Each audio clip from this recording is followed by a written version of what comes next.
Selamat pagi pemirsa. Semua menjadi sangat salah ketika bantuan sosial atau bansos menciptakan ketergantungan bagi masyarakat yang sedang kesulitan. Ketergantungan itu tercipta saat bansos disalurkan secara rutin dalam rentang waktu yang panjang dan tidak lagi bersifat selektif. Bansos kemudian bersalin rupa, berubah menjadi candu.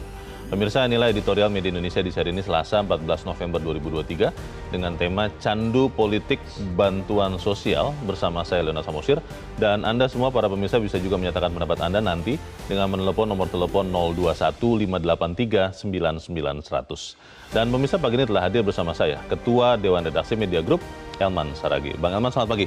Pagi, Bang Leo. Sehat-sehat Bang? Sehat. Tentunya tidak dapat bansos. Wah, kita enggak. Tidak pernah ya? Karena kita bukan masuk dalam kategori penerima bansos. Soalnya ada beberapa teman yang tidak masuk tapi dapat juga tuh Bang. Wah, itu namanya nggak tahu diri.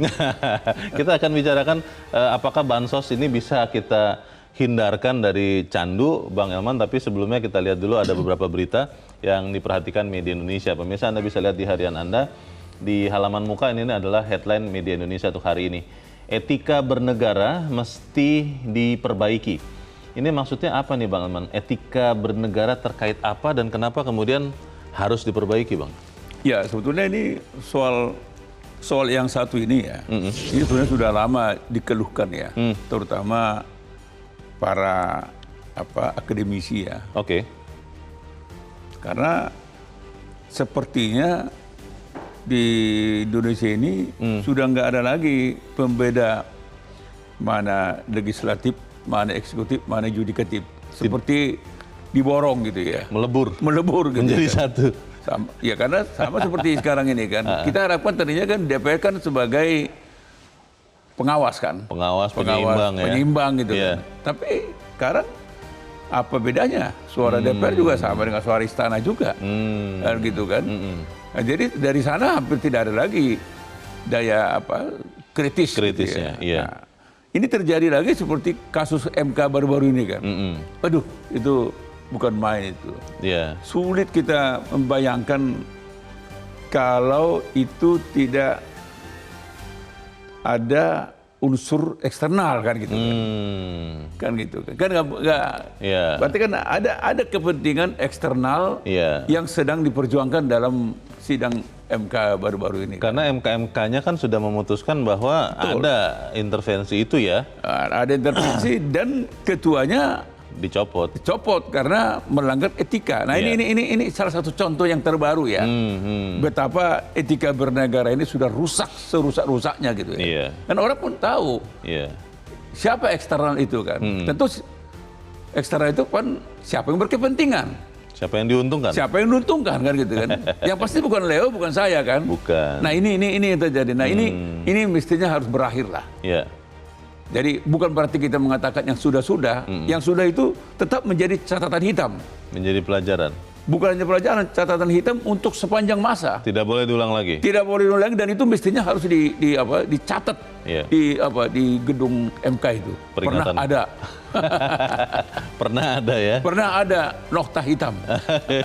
Oke, kita harapkan etika ini bisa dikembalikan karena kalau kemudian katanya begini Bang, kalau manusia tidak punya moral, tidak punya etika, mohon maaf, akhirnya tidak beda dengan yang berkaki empat, berbulu, berekor, mengeong, menggonggong, dan yang lain-lain begitu Bang. Itu yang terjadi hari ini. Itu dia. Dan saya nggak yakin mudah untuk dihilangkan. Semoga kita tidak seperti itu. Dan ini akan bisa berlanjut ini. 5 tahun, 10 tahun, 20 tahun akan datang. Kita harapkan tidak ya Bang ya. Kita ke berita selanjutnya pemirsa di halaman 2, di halaman dalam di harian Anda. Ini terkait dengan pemeriksaan Firly Bahuri. Polda menunggu, Polda Metro Jaya maksudnya, Firly ngotot mau ke Dewan Pengawas KPK. Ini maksudnya jadi Polda Metro Jaya menunggu Firly atau bagaimana nih Bang? Kan aturannya sebenarnya harusnya semua orang sama di hadapan hukum. Bagaimana Bang? Ya dari sisi bahasanya aja udah salah kan. Masa menunggu? Iya. Proaktif dong. Setelah sekian kali dipanggil tidak datang, proaktif. Dijemput. Siapapun sama. Harus dijemput. Harus jemput. Kalau Polda bisa melakukan hal yang sama kepada orang lain yang tidak berdaya, loh ini kok Beda karena dia ketua apa? Karena ketua KPK. Dan apa karena dia juga irjen bintang 3 polisi atau bagaimana? Atau dia ada backingnya yang lebih tinggi lagi kan gitu kan? Dan saya harapkan Polda Metro ini jangan terlalu banyak ngomong gitu. Ini saya ini banyak ngomong. Terlalu banyak bicara. Akan diperiksa, sudah jelas siapa tersangkanya, dan sebagainya. Kalau memang action dong. Mungkin itu semacam bentuk dalam tanda petik intervensi verbal, Bang, supaya kemudian pihak-pihak yang terkait mau datang begitu loh. Mungkin begitu. Kalau saya menerjemahkan Polda ketakutan. Jadi untuk menutupi ketakutannya, dia perbanyak ngomong.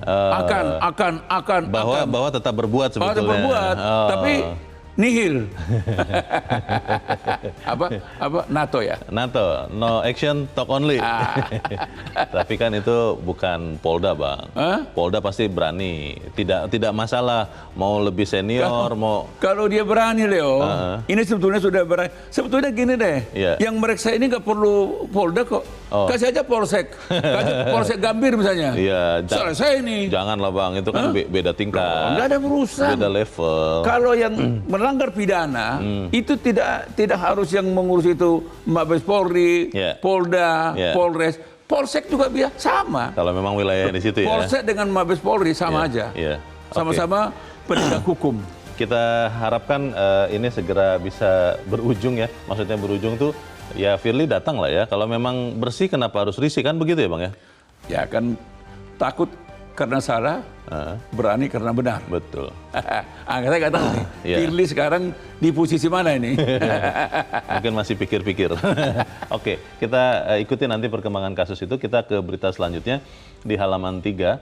Ini terkait dengan Panglima baru TNI ya, Bang Elman ya. Agus Subianto jamin netralitas TNI di pemilu 2024. Menjaminnya bagaimana caranya nih? Saya nggak tahu, Leo. Saya nggak tahu bagaimana Panglima TNI menjamin netralitas 2024.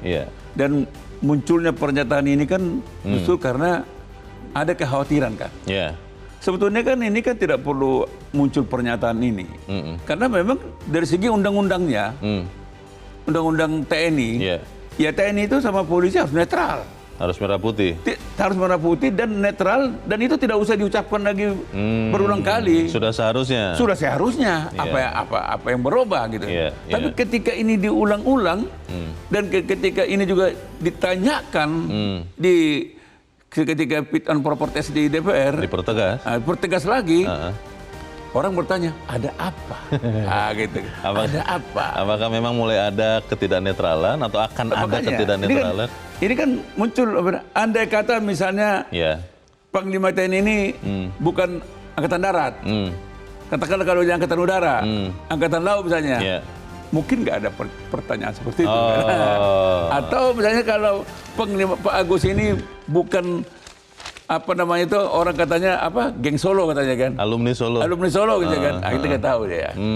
Jadi ya mudah-mudahan TNI bisa netral. Mudah-mudahan. Kita percaya, Bang.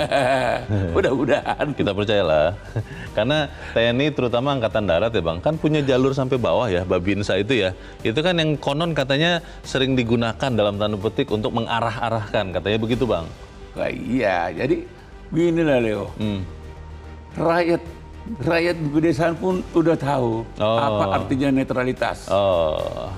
Oke. Tahu. TNI, Polri harus netralitas. Mereka tahu. Tapi ketika mereka melihat agak menyimpang, rakyat pun bisa memahami. Karena rakyat tidak berdaya juga.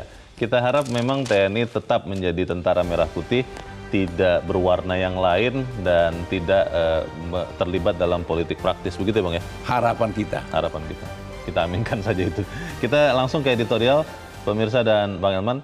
Candu politik bantuan sosial. Kalau melihat editorial ini kan akhirnya banyak orang berpikir bahwa ini sesuatu yang niscaya, Bang, bahwa memang ketika terutama menjelang tahun politik akan ada peningkatan yang luar biasa untuk bantuan sosial. Ya sudah, akhirnya itu sesuatu yang kita harus terima, memang begitu adanya. Bagaimana, Bang?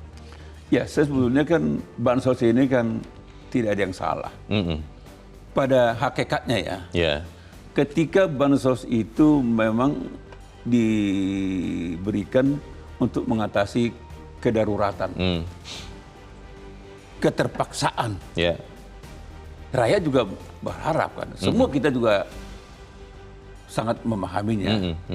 Tetapi ketika bansos itu dibagi-bagi, digelontorkan tanpa melihat kedaruratan, tanpa melihat keterpaksaan, di situ orang bertanya, ada apa ini sesungguhnya? Apa di balik pemberian bansos ini?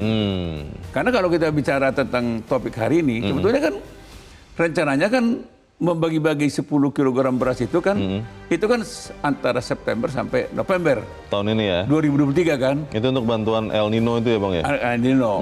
Tetapi dilanjutkan lagi sampai Juni 2024. Oh, diperpanjang. Diperpanjang gitu kan. Apa?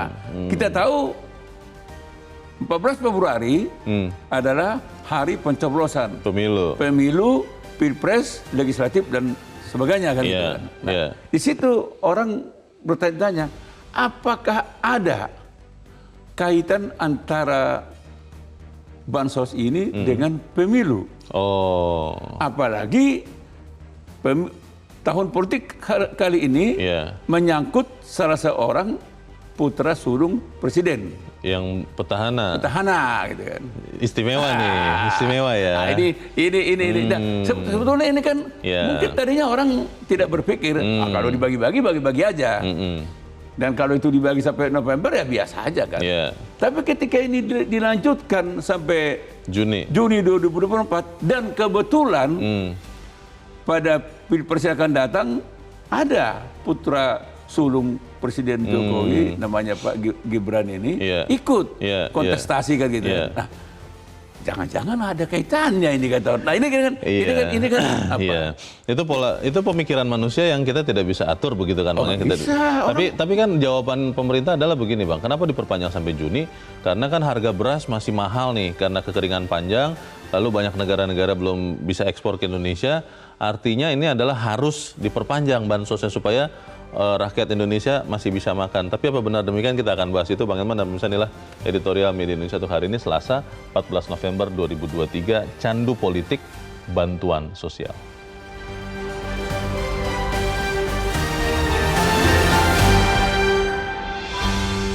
Candu Politik Bantuan Sosial.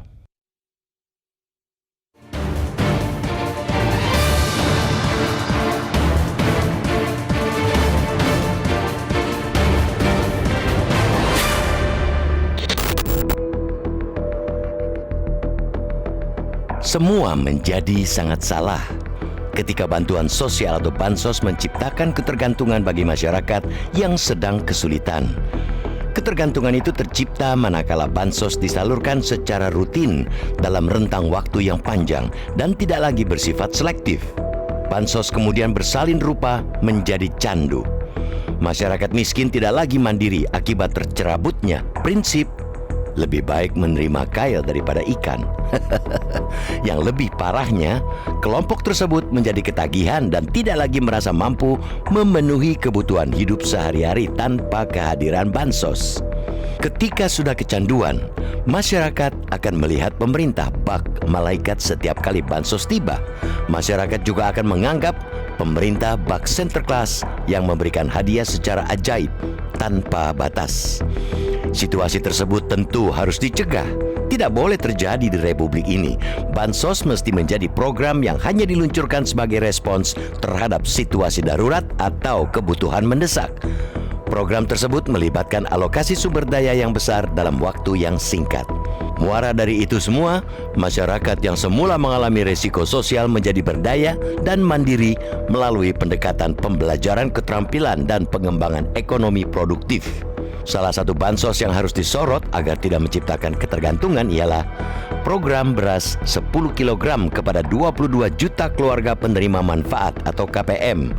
Semula, program bansos beras disalurkan dari September hingga November 2023, namun rupanya diperpanjang hingga Juni 2024. Pemerintah mengklaim ingin mengendalikan harga beras lantaran belum juga menurun setelah melonjak drastis sejak beberapa waktu lalu. Harga beras memang harus dikendalikan, itu betul, sangat betul. Namun cara yang ditempuh Presiden Joko Widodo dengan terus-menerus menggelontorkan bansos bukan tidak mungkin akan menciptakan ketergantungan jangka panjang. Bukankah ada banyak cara yang bisa ditempuh dalam mengendalikan harga beras? Mulai dari intervensi pasar, subsidi, kebijakan ekspor impor yang tepat, hingga praktek pertanian yang efisien dan berkelanjutan. Maka patutlah publik bertanya-tanya, kenapa opsi memperpanjang bansos yang ditempuh dalam mengendalikan harga beras? Kenapa itu terjadi ketika memasuki tahun politik di mana Gibran Rakabuming Raka, putra sulung Joko Widodo, akan ikut berkontestasi di pemilihan presiden 2024? Ini bisa saja berkorelasi bila mengacu pada survei kedai kopi yang menemukan tingkat kepuasan kepada Joko Widodo tinggi. Salah satunya menjawab karena adanya bansos 30%. Survei dilakukan mulai 29 Mei hingga 7 Juni 2023 di 38 provinsi. Berkaca dari hasil tersebut, patut diduga bansos sengaja diguyur agar rakyat puas kepada kinerja Joko Widodo dan diharapkan bisa menular ke Gibran bersama pasangannya Prabowo Subianto, Menteri Pertahanan sekaligus Ketua Umum Partai Gerindra. Hal ini seperti mengingatkan pada penyaluran bansos ketika pemilu 2019 akan berlangsung. Total anggaran bansos yang dipakai hingga akhir Maret 2019, kuartal 1, mencapai 37 triliun rupiah atau 36,2% terhadap APBN 2019. Jumlah tersebut meningkat lebih dari 2 kali lipat atau 106,6% terhadap realisasi bantuan sosial kuartal 1 2018 yang hanya 17,9 triliun rupiah. Pemerintah menggenjot pemberian bansos dan elektabilitas Joko Widodo, diakui atau tidak, akhirnya terdongkrak. Amatlah hina menjadikan bansos sebagai instrumen untuk melanjutkan kekuasaan. Kita suka atau tidak suka harus mengatakan itu, walau pahit terdengar. Bertarung di pemilihan presiden mestinya mengedepankan politik kebenaran, adu visi, dan bertarung gagasan. Bukankah sudah cukup sang putra mahkota berhasil mengikuti ajang kontestasi 2024 berkat bantuan sang paman yang adalah mantan Ketua Mahkamah Konstitusi Anwar Usman? Kalau ternyata untuk menang tetap harus dibantu lewat candu bansos, alangkah hinanya wajah demokrasi kita.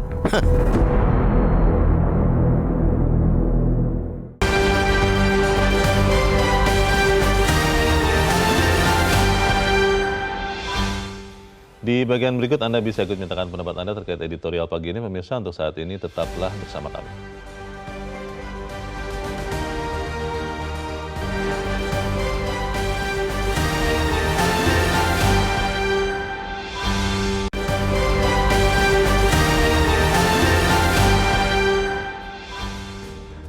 Terima kasih Anda masih bersama kami di Editorial Media Indonesia, dan sekarang sebelum kita lanjutkan diskusi, Bang Elman, kita mau bertanya juga. Saat ini kita sudah tersambung lewat saluran telepon dengan pakar kebijakan publik Agus Pambagio. Mas Agus, selamat pagi.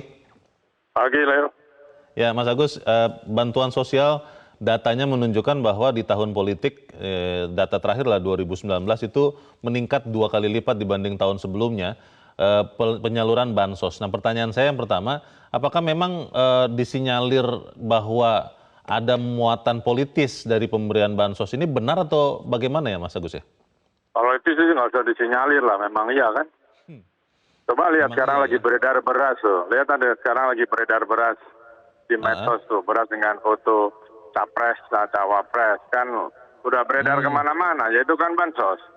Oke. Ada uang sejuta di Babinsa, itu kan masuk kayak gitu ya. Itu pasti kaitannya dengan politik, tahun-tahun lalu kan nggak ada. Iya. Nah itu mekanisme pengawasannya atau mencegah muatan politis itu seperti apa ya Mas Agus? Karena kan kalau harusnya yang mengawasi eksekutif ini legislatif, tapi kita sama-sama tahu legislatif pun ya jadi semacam 11-12 dengan eksekutif. Yang bisa mengawasi siapa Mas Agus? Yang bisa mengawasi dengan baik Tuhan. Karena semua orang sudah terkontaminasi kan, siapa yang mengawasi? Kan kalau menterinya ikut salah satu pasangan capres, pasangan itu memberikan bansos yang tidak ada datanya dan tidak bisa dipertanggungjawabkan, memang dia mau. mengingatkan atasannya. Ya dipecat ya, atau masukin penjara nanti. Jadi apakah kemudian bansos ini jadi akhirnya keniscayaan begitu ya, siapapun pemerintahannya, siapapun DPR-nya, ya sudah ini akan terus begini terus, tidak bisa diselesaikan, tidak ada mekanismenya begitu Mas Agus? Iya betul, kan harusnya sudah ada kemarin cleansing data tahun berapa tuh pas pandemi oleh Kemensos, itu data itu kan dipakai. Nah yang mau dikasih bansos yang itu, cuman direview apakah pada hitungan 6 bulan mereka sudah tidak miskin, jadi tidak perlu lagi dikasihkan. Makanya harus ada dashboard untuk itu. Nah dashboardnya itu memang dimainkan supaya tetap ada uang lebih. Kita ambil contoh di Papua. Di Papua itu, salah satu staf saya sudah 2 tahun di sana, itu menginformasikan bahwa di sana kehidupan ekonomi jalan ketika ada bansos. Jadi ketika besok ada bansos, hari ini berbondong-bondong dari pulau-pulau kecil itu, terus ambil bansos, pesta dia belanja. Setelah itu sepi lagi. Paling nangkap ikan, nangkap apa. Jadi itu sudah jadi kebiasaan buruk buat masyarakat, baik yang miskin maupun yang tidak, tapi memanfaatkan bansos. Karena itu erat kaitannya dengan urusan politik. Oke. Jadi sama sekali tidak ada cara untuk memastikan bahwa bansos ini tidak menyesatkan rakyat yang miskin, satu. Yang kedua, tidak disalahgunakan untuk muatan politis, tidak ada cara untuk mencegah itu, Mas Agus? Tidak ada, cara sudah dibuat, tapi kan tidak dijalankan. Coba nanti Anda cek pada Bu Mensos.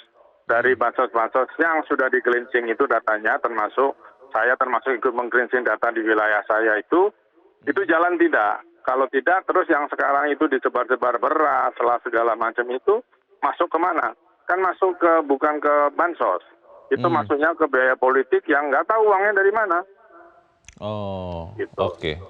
Oke. Kalau di masa depan ya, bisa tidak kita merancang supaya bantuan sosial ini sudah tidak usah ada saja gitu Mas Agus? Ya sangat bisa, asal pertumbuhan ekonomi tidak ada korupsi yang gila-gilaan, pertumbuhan ekonomi merata gitu kan, pembangunan infrastruktur dibuat sesuai dengan perencanaan, tidak asal bangun, ya bisa. Tapi kalau tidak sih, sampai kapanpun kau hidup dari bansos, Bos. Oke. Baik, tentunya kita berusaha untuk membuat bangsa kita berdaya, dan apa yang dipercayakan oleh rakyat harusnya sih tidak bisa diselewengkan oleh siapapun yang memegang tampuk pemerintahan. Betul. Untuk saat ini terima kasih Mas. Ya, makasih Mas Agus Pambagio, pakar kebijakan publik sudah mencerahkan kami. Selamat pagi. Tidak ada mekanisme pengawasannya. Jadi bagaimana nih, Bang Elman? Ya, memang ya sulit. Kalau menurut saya sih ini baru bisa berhenti kalau satu saat nanti calon presidennya betul-betul kuat ya. Kuat dalam gagasan, kuat dalam program, kuat dalam visi misinya gitu ya. Kalau kita dapatkan calon presiden seperti ini, maka dia tidak akan mau mengandalkan bansos untuk melanggengkan atau membangkitkan kekuasaan. Itu intinya. Tapi ketika yang terjadi adalah presiden atau calon presiden yang lemah, tetapi nafsunya ingin berkuasa, maka dia akan menggunakan segala sarana prasarana yang ada, termasuk bansos. Karena ini yang paling tersedia, paling efektif ya. Paling efektif, walaupun dananya besar sekali ini kan. Itu dia. Kita nggak bisa bayangkan kalau dana bansos ini digelontorkan untuk katakanlah misalnya untuk memberikan kail. Ya. Ini kan semacam memberikan ikannya. Ini kan ikannya. Kalau diberikan semacam kail, mungkin mestinya kan penerima bansos ini perlahan-lahan harus berkurang kan. Tapi apa pernah ada evaluasi? Tidak ada. Jadi ini apanya? Kita kasih contoh misalnya. Andai kata misalnya katakan bansos ini murni, maka dia harus diserahkan otoritasnya kepada apa? Kementerian Sosial. Mereka lah yang menyalurkan ini. Jangan sampai ada misalnya katakanlah presiden atau menteri atau apa membagi-bagi ini banpres. Mana ada bantuan presiden? Apalagi tadi disinyalir Mas Agus, dan memang kelihatannya benar, ada beras-beras yang karungnya ada fotonya itu loh. Ya makanya ini, kan masuk ada bantuan banpres. Mestinya bantuan negara. Kalau misalkan ini bantuan negara dan disalurkan oleh Kementerian Sosial di seluruh penjuru tanah air, Mungkin orang masih bisa menganggap ini fair nih. Murni ya. Murni nih. Tapi kalau kita lihat misalnya kayak tadi ada gambar presiden membagi-bagi beras, membagi-bagi amplop lagi. Belum lagi kalau kita lihat presiden kalau turun ke bawah dari mobilnya dia membagi-bagikan kaos. Ya. Ini kan sebetulnya kan menurut saya ini penghinaan loh terhadap rakyat kan. Bosok rakyat itu seperti peminta-minta. Iya. Menunggu belas kasihan sinterklas. Ini menurut saya itu penghinaan. Kalau saya nggak akan mau. Kalau misalnya presiden membagi-bagi itu seperti dari mobil, melemparkan mestinya rakyat jangan mau. Harga dirinya harga harusnya diri. ada. Ini seperti raja, segala raja terhadap rakyat jelata gitu kan. Mestinya kan yang mengawasi, kembali lagi Bang, yang mengawasi kerja eksekutif termasuk memberikan bansos ini kan adalah DPR, legislatif. Undang-undangnya iya.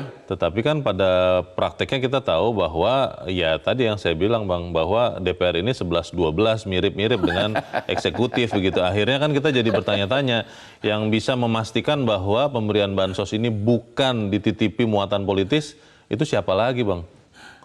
Itu sebetulnya gini, bagaimana niatan seorang presiden, kepala negara, kepala pemerintahan. Kalau presiden dan kepala negara dan kepala pemerintahan itu ingin dia dikontrol, pasti bisa. Tapi karena kalau presiden memang tidak ingin dikontrol, dia ingin semua harmoni, apa yang dikatakan dari istana disetujui di sana, ya coba kalau lihat saja kan. Ketika undang-undang KPK, udah jelas orang tidak setuju ada perubahan undang-undang KPK itu. Tapi jadi juga. Oke. Kepentingan apa gitu loh. Masalahnya kan selalu disebut-sebut Bang Elman bahwa suara rakyat, suara Tuhan. Dan apakah rakyat kemudian masih membutuhkan atau ingin bantuan sosial yang bermuatan politis, atau memang ingin meluruskan itu? Kita akan bahas di bagian berikut. Bang Elman, pemirsa tetap bersama kami. Editorial Media Indonesia segera kembali.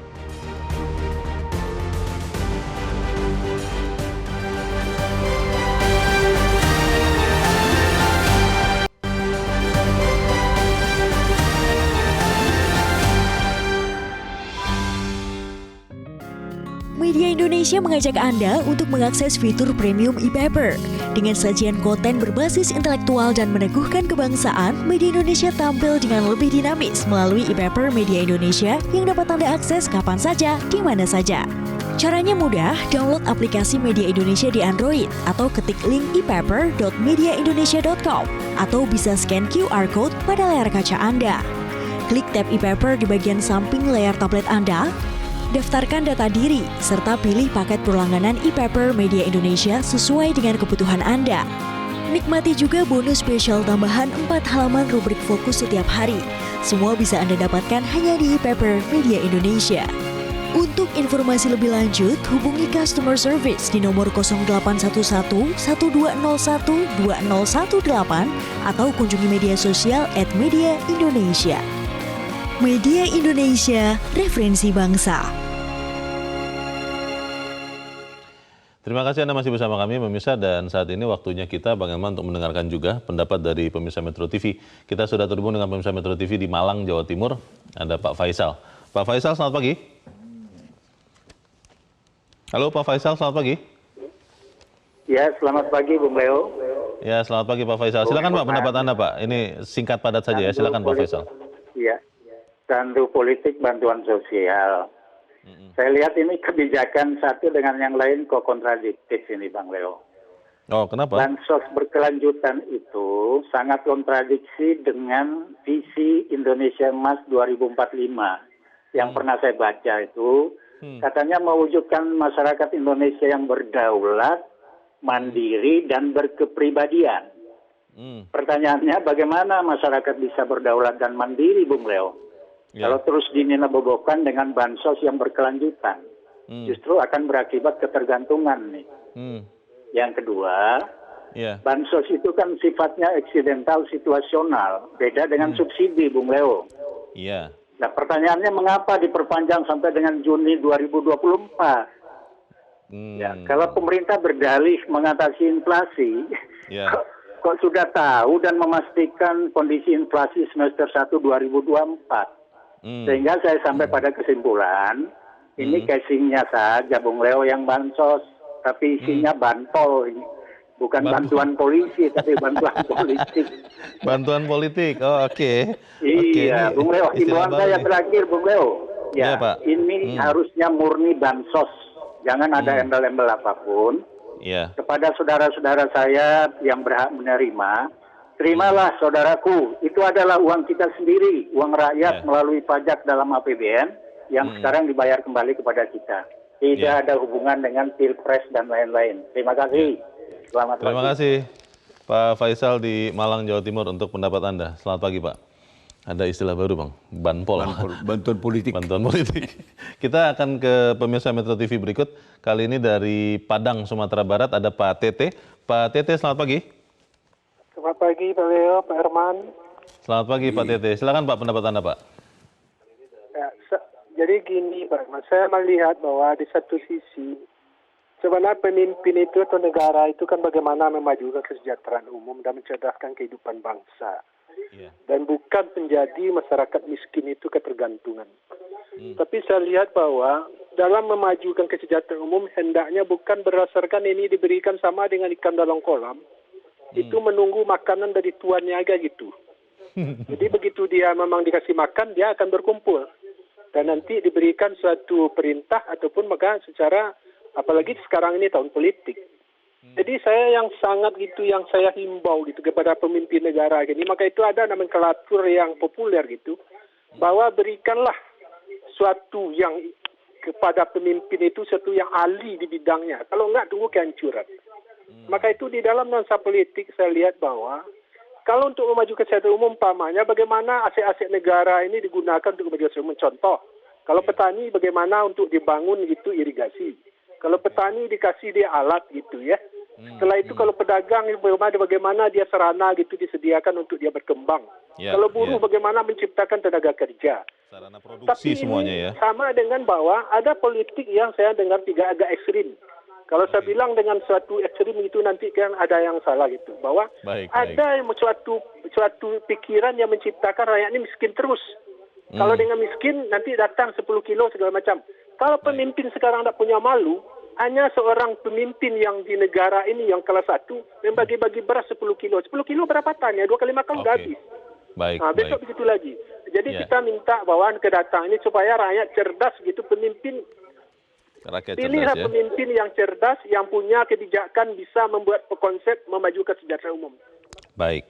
Terima kasih Pak Tete di Sumatera Barat, di Padang ya, Sumatera Barat. Selamat pagi Pak. Di belakang Pak Tete ada Pak Sujatmiko di Bekasi, Jawa Barat. Pak Sujatmiko, selamat pagi. Pak Sujatmiko di Bekasi, Jawa Barat. Selamat pagi Pak. Selamat pagi Pak Leo, ya. Selamat pagi.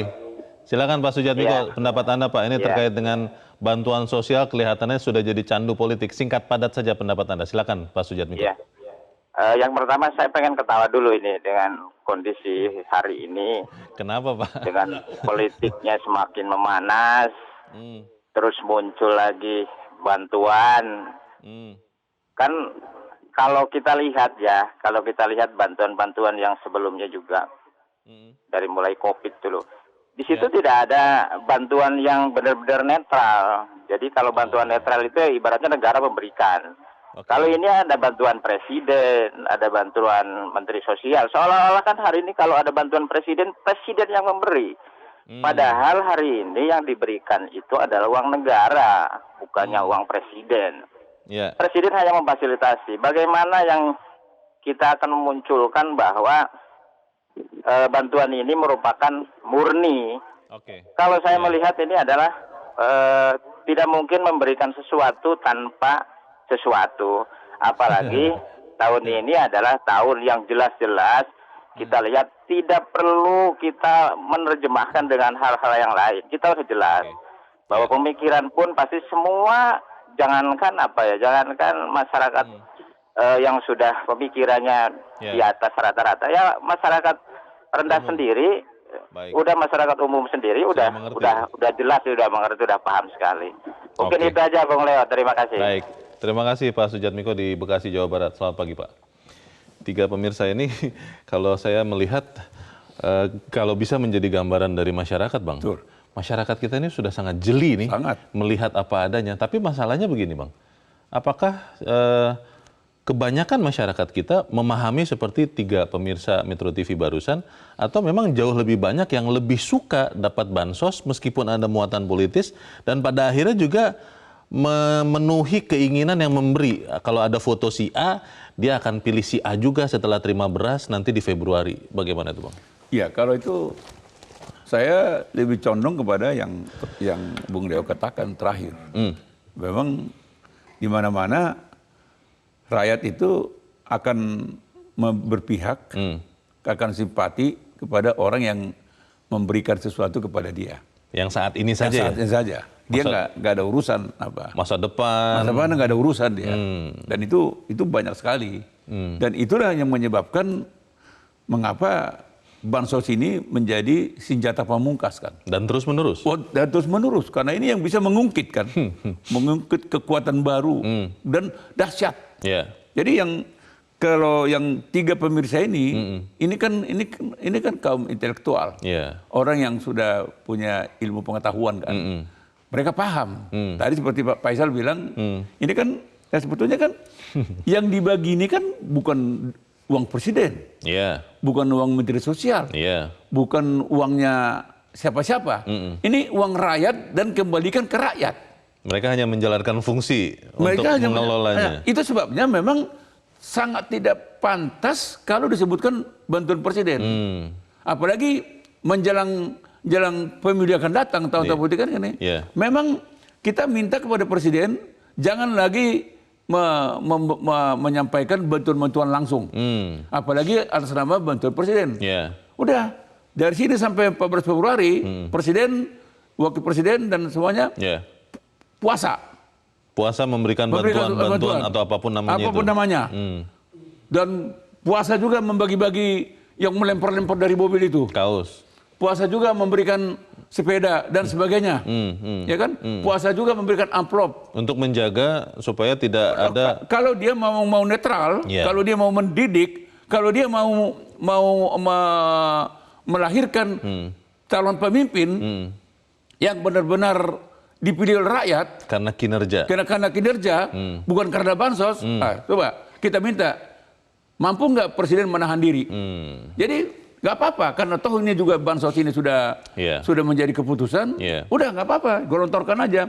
Tapi kita minta yang menyerahkan ini betul-betul tupoksinya. Ya ke Menteri Sosial. Jangan sampai situ nanti ada banpres. Ini terus ada yang dari presiden.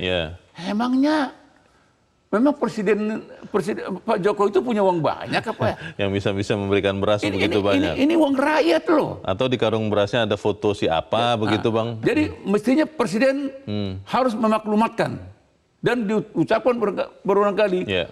Bansos ini adalah uang rakyat dan dikembalikan ke rakyat. Ini bukan uang pribadi presiden. Gitu. Itu harus dinyatakan. Jangan sampai mereka menganggap, oh ini adalah bantuan presiden atas kebaikan hati presiden, dan karena presiden punya anak sulung maju, ya kita pilihlah. Bang, tapi kalau kemudian benar ternyata bahwa masyarakat masih jauh lebih banyak yang akhirnya berpikirnya pragmatis, karena saya terima beras, terima uang, saya akan pilih dia karena ini adalah kebaikan dia. Bagaimana nasib bangsa ke depan? Kita akan bahas di bagian berikut. Pemirsa tetap bersama kami, Editorial Media Indonesia. Segera kembali.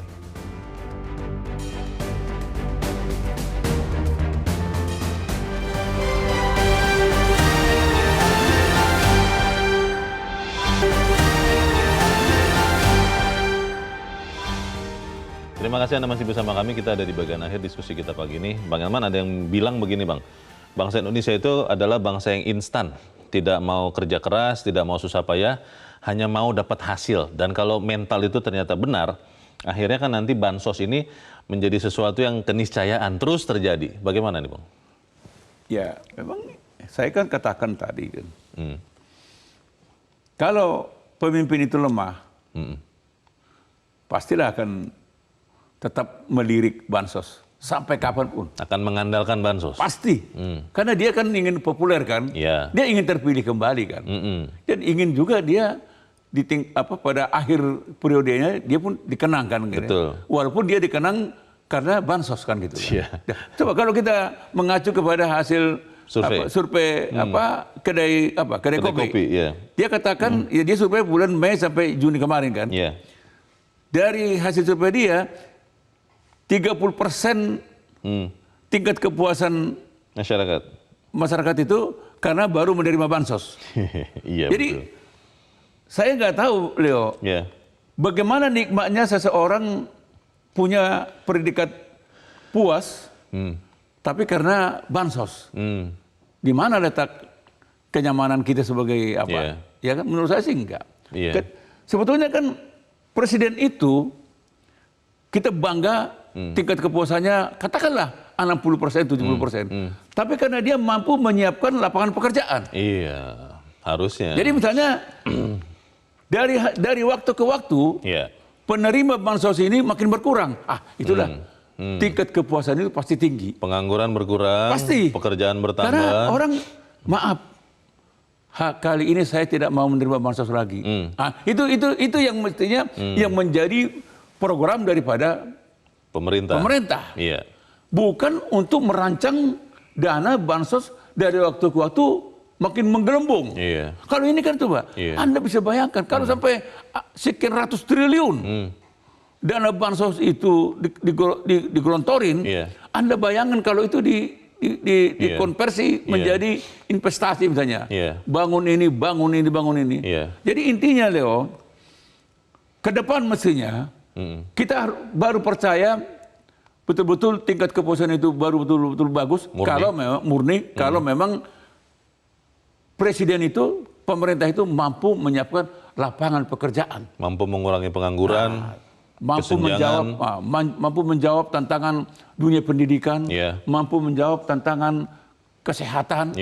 Orang pergi ke rumah sakit tidak harus baris lancang depan sampai sekian kilometer. Satu harian menunggu. Masuk di jam 7, jam 6 sore baru terima obat. Itu yang terjadi, Leo. Inilah yang, apakah ini yang disebutkan pemerintahan yang tingkat kepuasannya 80%? Menurut saya orang Medan bilang nehi. Tapi Bang, pertanyaan terakhir Bang, kalau begitu apakah pada waktunya Indonesia bisa lepas dari candu bantuan sosial ini, Bang? Candu politik nih? Mestinya kalau kita maknai suara Rembang kemarin, para tokoh-tokoh bangsa yang datang ke Rembang kemarin, mestinya calon presiden ketiga pasangan ini berkacalah kepada suara Rembang kemarin. Pesan mereka. Coba itu aja laksanakan. Pasti kita tidak lagi akan mengandalkan bansos. Dan rakyat kita pun pasti tidak akan menunggu-nunggu bansos lagi. Tapi kalau itu kita nihilkan, kita anggap misalnya suara Rembang kemarin misalnya politik, seperti yang katakan Pak Faisal tadi kan, bansos ini kan bukan bantuan sosial, bantuan politik. Itu saya nggak tahu lagi bagaimana betapa kita telah keliru melihat bangsa ini. Gitu. Oke, semoga kita tidak kecanduan bantuan sosial ini. Bang Hilman Saragih, terima kasih. Amit-amit Jabang Bayi. Amit-amit Jabang Bayi. Terima kasih sudah di tempat ini Bang. Selamat pagi Bang. Amatlah hina pemirsa kalau kita menjadikan bansos sebagai instrumen untuk melanjutkan kekuasaan. Suka atau tidak suka, kita harus mengatakan itu walau pahit terdengar. Bertarung di pemilihan presiden harusnya mengedepankan politik kebenaran, adu visi dan bertarung gagasan. Kalau ternyata untuk menang tetap harus dibantu lewat candu bansos. Alangkah hinanya wajah demokrasi kita. Saya Leonard Samosir berterima kasih Anda sudah menyimak editorial Media Indonesia untuk pagi ini. Terus jaga kesehatan Anda, terus jaga nurani Anda. Selamat pagi, sampai jumpa.